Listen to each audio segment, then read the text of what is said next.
Hello there.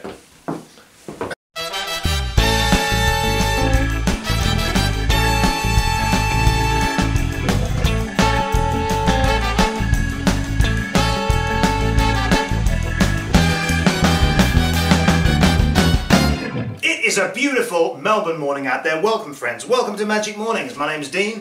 This is Kamal. Oh, it's a bit hot in here, isn't it? It's a little bit hot. Which ties in very well with our theme this fortnight on the show. Tell them what it is. The theme. Oh yes, it's the hot and cool episode. So named after myself predominantly, being both hot and cool. Only you. Only you. I come in second place. No, we've got a selection of magic tricks today to show you and talk about and independently review, Dean. Independently, completely it's a completely unbiased independent review show. Tastes good. Tastes good. That's a bit hot and cold too. This is nice and good. That's actually tepid now. It was hot when I put it in, and now before you came, it's gone down to lukewarm. I used to love the expression lukewarm when I was a kid because it reminded me of Luke Skywalker.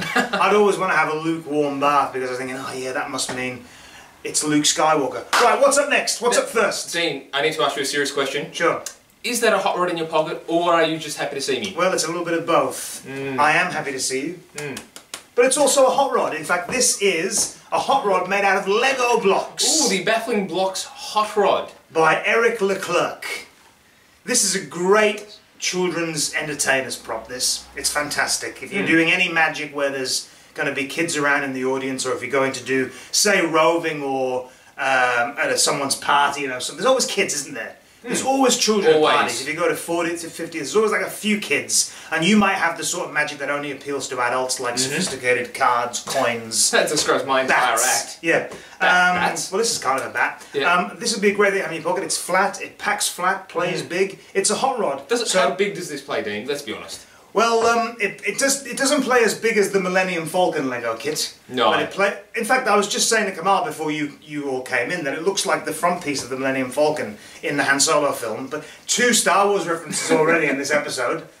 Back to magic. All right, shall I show them? Please. I hope you can see it there. It's all different coloured. It's Lego blocks, Kamal. Yeah. You got a green, you got a white. Do the pieces come off?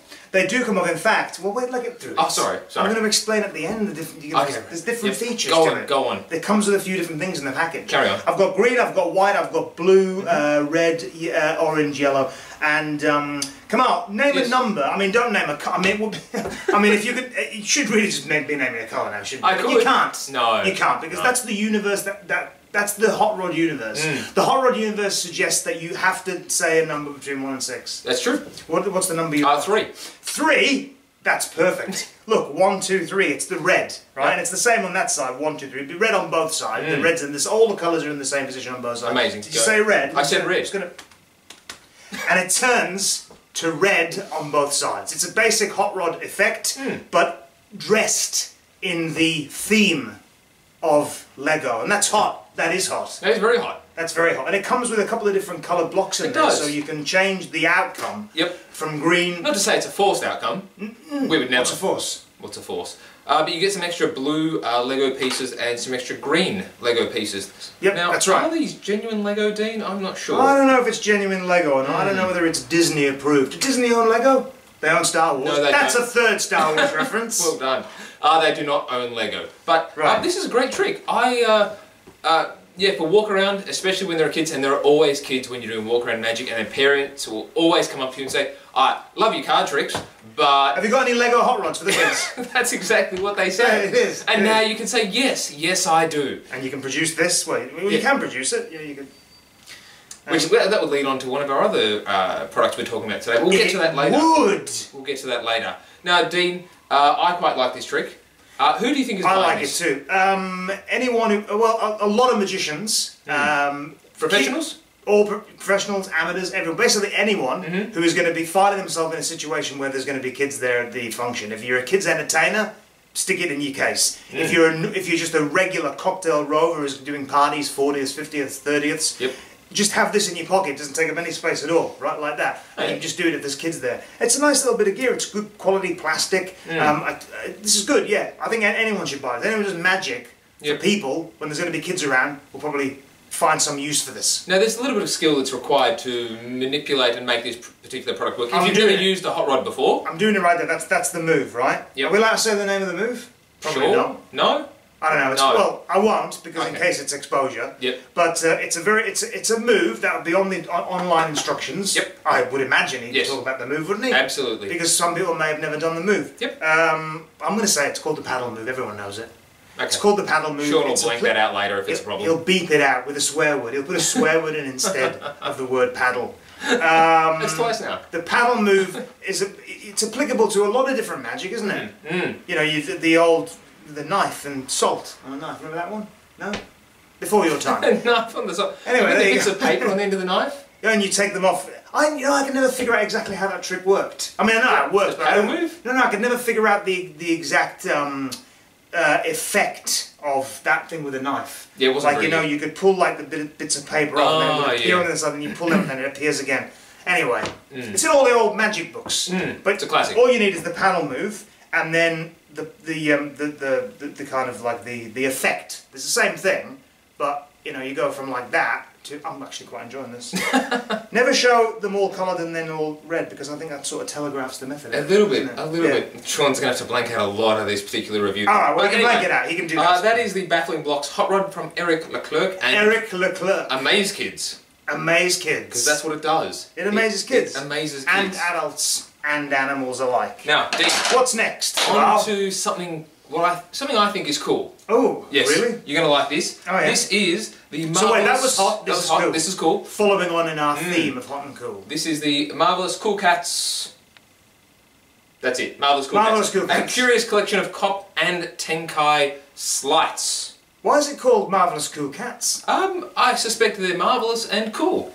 And Cats is an abbreviation. They are quite marvelous and they are quite cool.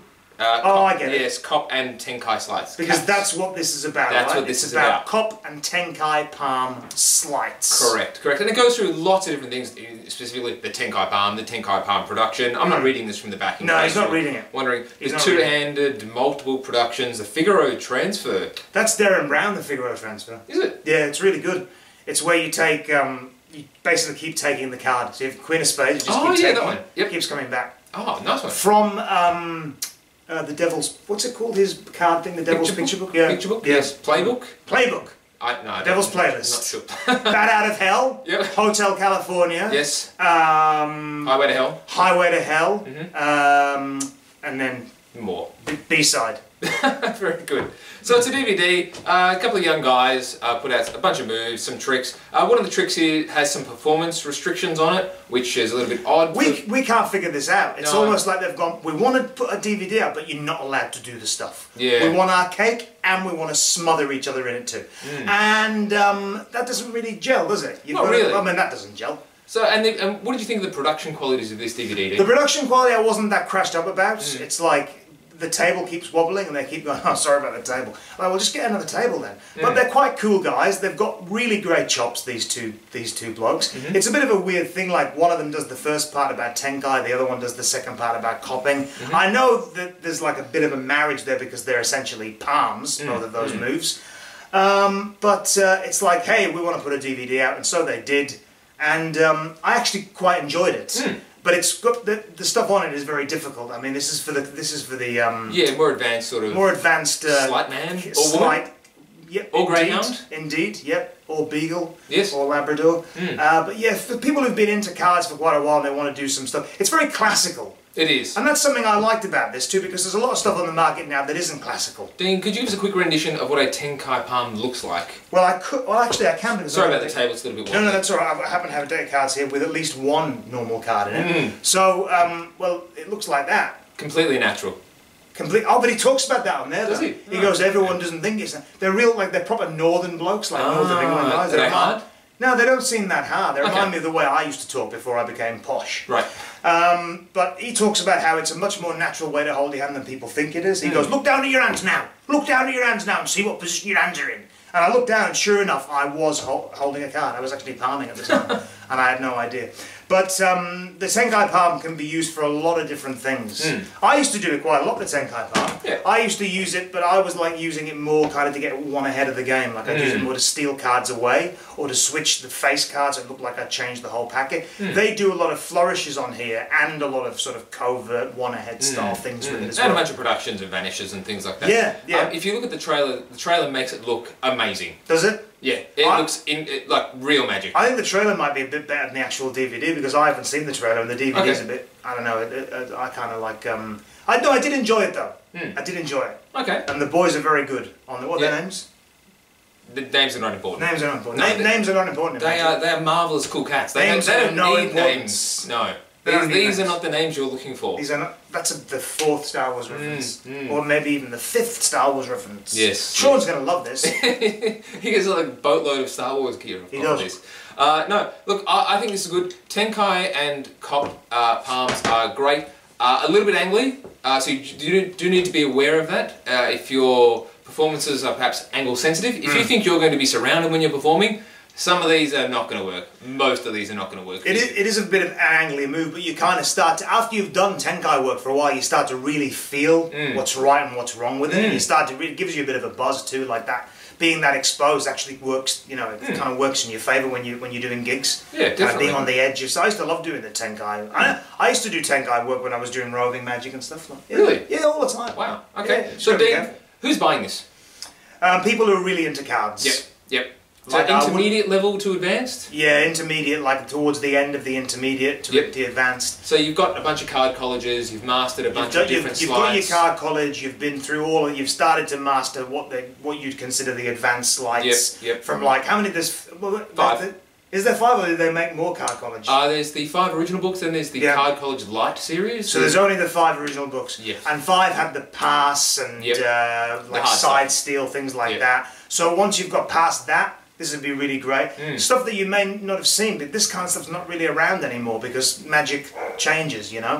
And this is stuff from a little bit of a different era. It's great. I quite like the fact that it's making a bit of a comeback. I think this is good. I quite like it. Yeah, So, I liked it too. Again, intermediate to advanced buyers only, but yeah, recommended, I'd say. Highly recommended. Now, so that was cool. That was so cool. Hot Rod was hot. Cool Cats was cool. Yep. Which brings us to our next bit of hotness. Bit of heat. Now, Dean, when was the last time you had some hot mints? Did you buy 8 tins of mints on your way in today with did. the word, what's it say on the front? It's, again, it doesn't matter. Antarctica. Surprisingly, hot mints come from Antarctica. Antarctica. They do. Very hot. One of the coldest places on Earth. Yeah. Odd that I would call this oh, one the irony. hot. Oh, the irony. What is this? So this is a great mentalism piece by MENNY LINDENFELD. Yep. Not MENNY LINDENFELD. Not many LINDENFELDs. Not many of them, just one. Just the one guy himself, the guy himself. Yes. This is OCCULTATUM. Is that how you pronounce it? OCCULTATUM. OCCULTATUM. Yeah. Just rolls off the tongue. It's brilliant. It rolls off the tongue with warmth. The marketing people must be over the moon with the name of this. That's a bit of a weird name, isn't it? It is. But it means hidden. No. Not sure? I don't know that that's real. I think that's what he said. So you get these mints. These are Antarctica mints. These are... We don't actually get the mints, do you? No, there are no mints. The empty boxes. A little bit disappointing. Yeah. MENNY, lift your game. Supply mints, because one of the routines you do say use a mint, not a coin, so supply the mints, MENNY. MENNY supply the mints. So MENNY supply many mints. You get 8 of these little mint metal... They look really good too. You can hear them in there. Yeah, you can hear them in there. They're all in there. Yeah. And it's an ESP type divination... This is great. ...type routine. It's great. Where you place a coin, a ring, a mint inside one of these tins, and while your back is turned, while you're outside the room even, you come back and you can instantly divine which tin contains the prize, or the ring, or the coin, or the mint. And it's multi-layered, the routine, so you can start with 2 tins, and you say to the person, put the coin or the mint in any tin you like, look away, come back, tell them which one it's under. Then you start introducing all these other tins. You go 4, 6, 8, and it just builds. Yeah. And it's a multi-layered effect, but it's also like a multi-layered method too. Yeah, it really is. It's a very clever this. It's clever. I think a lot of people are going to be not disappointed. Would you say, Dean? Well, that there isn't more gimmick to this particular method. I think some people. I think that given that we've said now several times on Facebook and on social media, there isn't a gimmick involved in this. People might not be disappointed, but it's like I said a couple of days back. This is for like a real thinking man or thinking woman mentalist, right? or thinking person mentalist. It's not something that's just going to happen straight away for you with electronics or something like that. Or it's based on psychology, but it's not just the psychology of people, it's the psychology of method. Yes, absolutely. I don't know exactly how to describe this without giving it away, but it's just a really clever amalgam of ideas in mentalism that give you this effect. Yeah, I think anyone who's been in magic for quite a while, like yourself and I have, well, it seems like 4,000 years now. It's probably close to that. That's rounding down. Around Jesus' time, wasn't it? Around about, yeah. Something like that. This literally ticked all the boxes for me. Yeah, it ticked all the boxes for me too, straight away. An interesting method, which I quite like. It's a practical method, and it's a method you can apply to other objects, not just the box of mints. Yeah. And he does say you can go out and buy mints that are available in your hometown, or in your country, wherever you happen to live, on Mars, in a dog kennel, wherever it is. Mars mints. Dogs need mints, don't they? They absolutely do. Let's face it. They can't survive on a vegetarian diet. They need to eat meat at some point in their life. They need to eat meat. They need to crunch down on those mints. Yep. But you can just use these boxes. They do look quite good. Yeah, the boxes are good. And I was going to say, this particular routine, upon watching the explanation video, I instantly came up with half a dozen other ideas. Oh, we must talk about that because we didn't have a chance to talk about your ideas. But I tried it out several times on my family and they were just blown away by it. The first sequence where you just have 2 tins and you say to a person, put the coin in any tin, it's amazing. And I can see that there'd be a real joy in trying to get that right. It is difficult. It is. It's difficult from a people perspective. From a psychological body language, it's all that's kind of based on body language, really, isn't it? Well, not body language, a little choreography. Well, I think the version he describes 2 versions primarily, which I'd say is the 2-box version and then the multi-box version, which can be 4, 6, or 8 tins. And I think from a layperson's perspective, a normal person, everyday person on the street, the 2-tin performance is maybe less impressive than the 8. Because you've got a 50-50 chance. Yeah, but it's really great to start with the 2 tins because, again, without giving too much of this method away, starting with 2 is really... No, I don't want to give too much away, but you start with 2 and then you go to 8, or you go to 6, then you go to 8, and I think a normal person, if you were just going to do one of those performances, if you just did the 8 off the bat, I think that's more impressive. But, having said that, to a magician, if you were looking for, a magician-type fooler, the 2-box method is a killer. Yeah, it really is. It takes more work, but it's a killer effect. And also, so is the 8-box method when you start with all 8 on the table, because he starts with all 8 on the table and he goes, just grab a pile of those and put your coin into any one, and you can turn. So from a magician's point of view, they're getting to put coins in any tins they want, and then you turn around and you're going to pick from 8 tins. So like Kamal said, it ticked all the boxes. It certainly ticked it for me too. It was like I was discovering, as the almost 2-hour video explanation went on, I was discovering more and more stuff that could be done with this, and it's just very clever. Like, I haven't been excited by something for a long time in Magic as I was by this, and you get nice tins. It's very nicely presented. It's nicely packaged. This is a really great item. I'd highly recommend this. So, if anyone does buy this, send myself a message, Sean a message, or even Dean a message. I know I've got a bunch of ideas, and I've actually come up with a number of, if you like, spectator management ideas as well, because some spectators can be a little bit difficult and may not follow the instructions. You did mention something about that, and I thought that was interesting. I've got some ideas, so feel free to reach out to us. Dean, who's buying this? Well, certainly people who like mentalism will be buying this. It's very much a mentalist style effect, isn't it? But anyone who's interested in mentalism should grab one of these.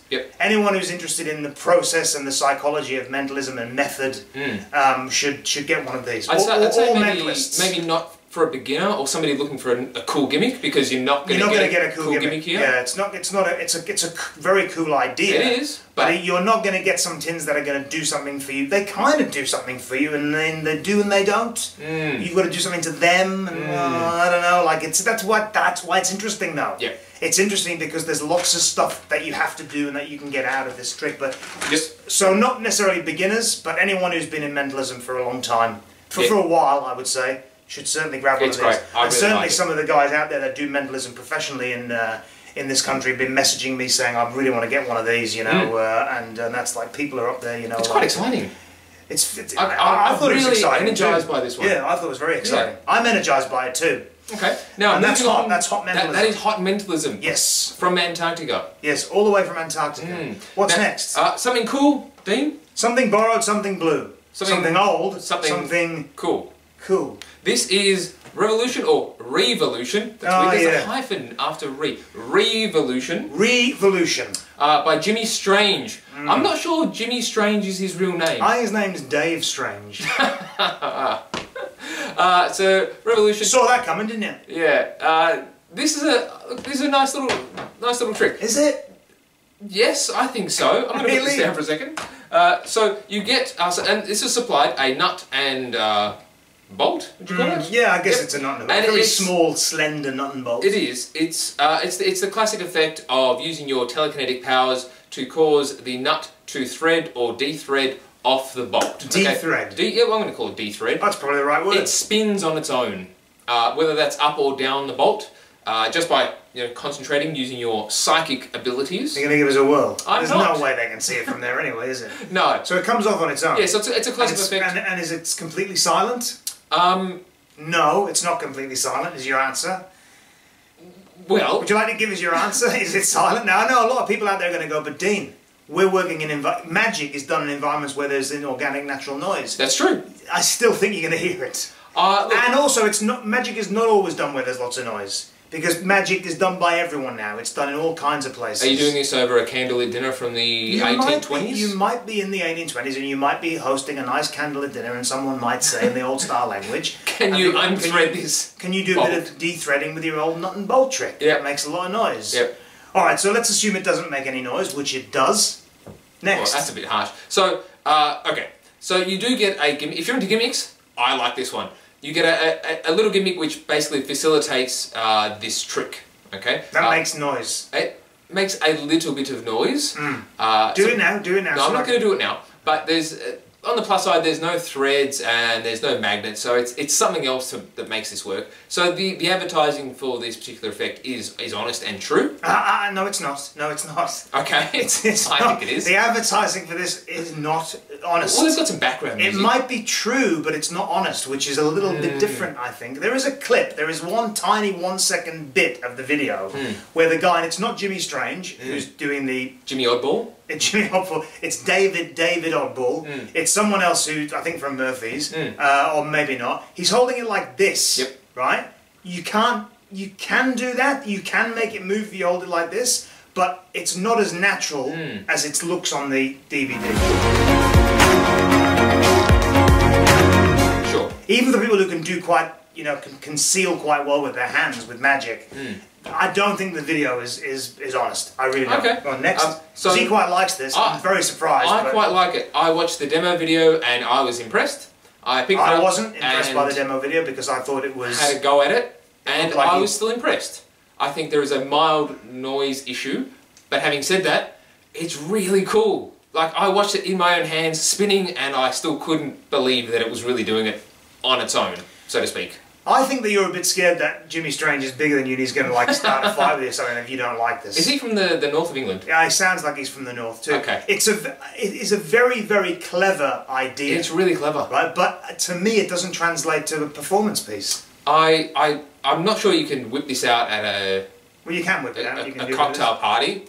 See, one of them holds it like that, and it's like, that can't be done. I've tried it. I'm pretty sure that doesn't work. But you can hold it at your fingertips. You can also hold it, as you would see in the demo video, with some tweezers, so that you're not actually touching the bolt. That's kind of amazing. It is amazing, but here's something else that Jimmy Strange says. He goes, and I've supplied the nut and bolt because I know it's difficult and it's a bit of a pain in the ass buying it.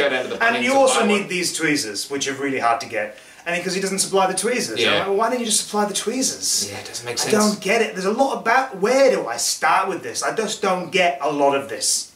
I think without giving anything away about how this works, I think it's clever, but I don't really get why it's a thing. I think this would work great at a bar where there is a lot of background noise. Where there is a lot of nuts and bolts. And that's the only thing. There aren't many nuts and bolts, unless you say to somebody, hey, do you mind if I unscrew the base of your chair so that I can... Do you know this would be a great trick to do as you were going up on the scenic railway at Luna Park? It would. And you look down and you go, oh, what's this all about? And you look up and you... Anyway, would you like to see a trick while we zoom to our imminent death? That's great. You should do that. It's an old gag though. It's That's an old great. bit. It's an old bit finding All right, so a Dean, nut bolt on the floor. Go. I'm not sure I want to ask this question, but Yes. who's buying this? No one. No one. No one. No, don't buy this. Oh. Everyone will buy this now. Of course they will. You can make it work. What do we know? You can make this work. I good. really like this. It's good. I think it's a cool gimmick, and I think the right place, the right time. I'm still impressed that I got it to work. The right first place, shot. the right time. Alone in bed with the lights off. I'm glad you enjoyed it, Kamal. I really liked it. I'm keeping this one. This is going home. You can have it. Take it home. I'm taking it home from the studio. I'm going to show my greyhound. She's going to love it. She's going to freak out. Magic for greyhounds. It's not. No, it's magic for greyhounds and people. That's a good name for a book. That Magic for Greyhounds. That's a bit like a name like Carden, and they've like run out of like clever ideas for books like from the 70s and 80s. Someone's going to steal that. Magic for Greyhounds. They're going to steal it, make millions. Don't steal my idea. Magic for greyhounds. Just to finish off, that looks a little bit like the nut and bolt in a stormtrooper's helmet on that side. And that side, that's the last and final Star Wars reference. You'd think so. Does that bring us to the end of our episode, That is Kamal? the end of the show. I think it does. The hot and cold episode. The hot and cold episode. We'll see you in a couple of weeks on the next episode. Oh, should we do a competition? Let's do a competition. We'll do it midweek, halfway through. Halfway through. Okay. Yes. We'll do it on Facebook. In other words, we won't do a competition. We won't do it right now. We'll do it on Facebook. We'll do it separately. Okay, great. Lovely to see you all. Stay magical and best illusionary wishes. And we'll see you on the next episode of Magic Mornings. Bye for now. See ya. These are empty. They've always been empty. Don't tell anyone. They've always been empty the whole time. It's just acting. You can act. If only we could bring acting to that bloody stupid nut and bolt trick.